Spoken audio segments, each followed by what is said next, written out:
ஆடியில எல்லா நகைகளுக்கும் சேதாரத்துல 1% கம்மி. அது மட்டும் இல்ல, உங்க பழைய நகைக்கு கிராமுக்கு 150 ரூபாய் கூடுதலாவும் தரும். ரெண்டையும் சேர்த்தா 2% மேல நகை விலையில சேவ் பண்ணுவீங்க. மாண்புமிகு பேரவைத் தலைவர் அவர்களே, இந்திய மருத்துவ குழுமம் 21/12/2010 அன்று மருத்துவ படிப்பு மற்றும் மருத்துவ மேற்படிப்பில் சேர்வதற்கு நுழைவுத் தேர்வினை அறிமுகப்படுத்தியது. அன்று ஆட்சியில் இருந்தது காங்கிரஸ் திமுக கூட்டணி ஆகும். அனைத்து இந்திய அண்ணா திமுக நீட் எதிர்ப்பு கொள்கையில் உறுதியாக உள்ளது.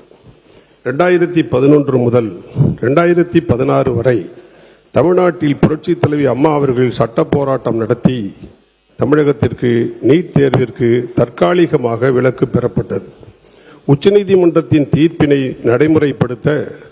நடைமுறைப்படுத்த வேண்டிய கட்டாயத்தில் நீட் தேர்வு தமிழ்நாட்டில் அனுமதிக்கப்பட்டது. அம்மாவின் அரசு நீட் தேர்வில் இருந்து தமிழகத்திற்கு விலக்கு அளிக்க வேண்டும் என்று 31/1/2017 அன்று சட்டசபையில் ஒருமனதாக தீர்மானம் நிறைவேற்றப்பட்டது. அம்மாவின் அரசு மேற்கொண்டது போன்று 2021 இந்த அவையில் நீட் நுழைவுத் தேர்விற்கு விலக்களிக்க வேண்டும் என்று 3/9/2021 மற்றும் 8/2/2022 இருமுறை சட்டப்பேரவையில் தீர்மானம் கொண்டுவரப்பட்டது. அனைத்து இந்திய அண்ணா திராவிட முன்னேற்ற கழகம் நீட் எதிர்ப்பு கொள்கையில் உறுதியாக இருந்து வருகிறது.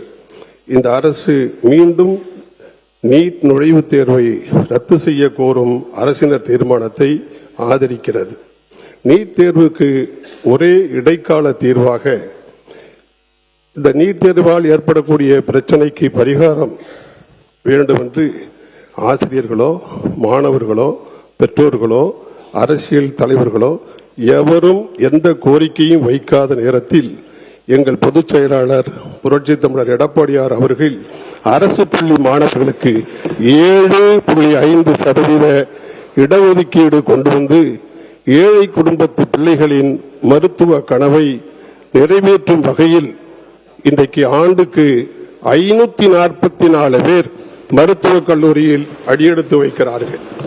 இத்தேர்வில் அரசு வழங்குகிற விலையில்லா அரிசியை பெற்று வாழ்ந்து வரும் குடும்பத்து பிள்ளைகள் கூட மருத்துவ கட்டணத்திற்கு என்ன செய்வார்கள்?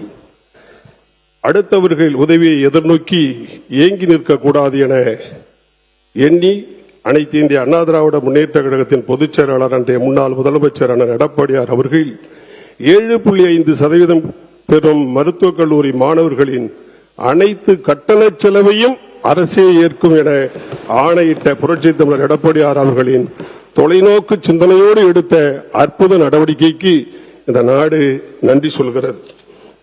அனைத்து இந்திய அண்ணா திராவிட முன்னேற்ற கழகம் அரசு கொண்டு வந்திருக்கிற தனி தீர்மானத்தை ஆதரிக்கிறது. ஆடி மாதத்தில் வாங்கும் தங்கம் மகாலட்சுமியின் அருளை வீட்டிற்கு வரவேற்கும் மங்களத்தின் அடையாளம். இந்த ஆடியை லலிதா ஜுவல்லரியின் பொன்னான ஆடி ஆஃபரோடு கொண்டாடுங்கள்.